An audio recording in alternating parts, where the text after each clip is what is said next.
The Battle of Britain was a struggle between the plucky Brits of the RAF and the German Luftwaffe, hell-bent on world domination, that took part in the beautiful clear skies of southern England. This is a romantic and not entirely accurate picture of the battle. Air combat took place in the far north of the country too. The weather was often cloudy and wet. It is Britain, after all. Many foreign pilots flew for the RAF, and it wasn't just the Luftwaffe attacking the British Isles. This is the brief story of Italian participation in the Battle of Britain.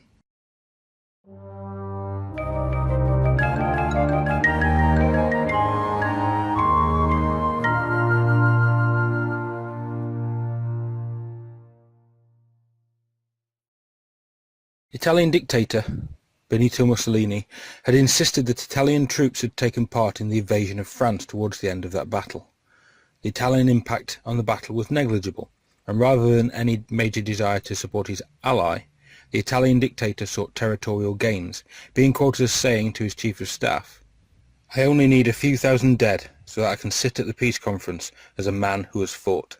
A similar opportunity arose when the Battle of Britain began, with Mussolini wanting to take part in the assault on the British home islands.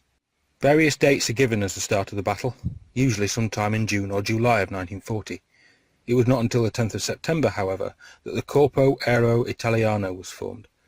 It consisted of around 200 aircraft, mostly Fiat aircraft, CR-42 biplane fighters and G-50 monoplane fighters, and BR-20 twin-engine bombers, with a few transport and observational aircraft.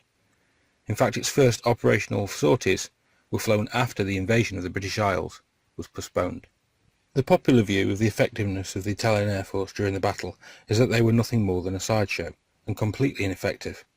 A more in-depth look reveals a different image. Italian fighter pilots were well trained, and some, like their Luftwaffe counterparts, had previous combat experience from other conflicts. What let the fighter pilots down was their outdated, underpowered and underarmed equipment.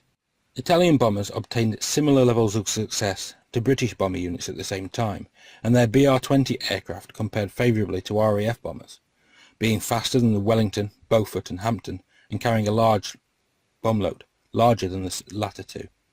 The BR-20 also had better defensive armament, and their limited range was not a factor during the battle, because all of their expected targets were in a safe distance.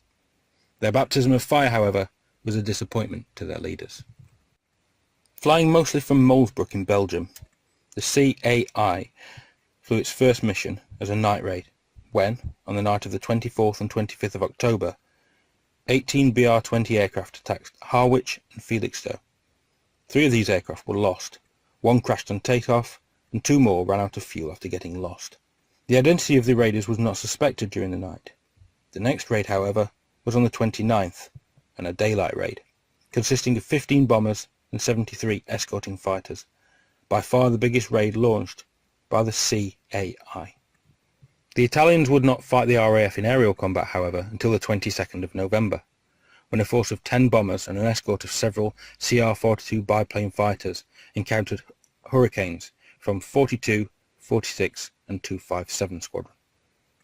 The Italian force should have had G-50 and Bf-109 escorting fighters as well, but fuel issues caused them to turn back before reaching England.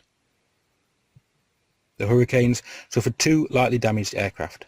The Italian force lost 3 bombers and 2 fighters. 1 more fighter was lost through navigation error, and 6 other aircraft were destroyed in landing. In total, the Italians lost at least 20 airmen. It is this incident, perhaps, that more than any other, helps perpetuate the idea that the Italians were ineffectual. The next day, a CR-42 fighter sweep resulted in 2 losses, and though the Italians claimed 5 Spitfires shot down, only 1 RAF machine was damaged in the encounter. By the time the Italian force was withdrawn from the battle, they had flown over 1,000 sorties, dropped 45 tons of bombs, and lost 17 aircraft. The majority left Belgium to return home in early 1941, G-50 fighters staying on until the end of April, conducting fighter operations over the Channel and Dunkirk.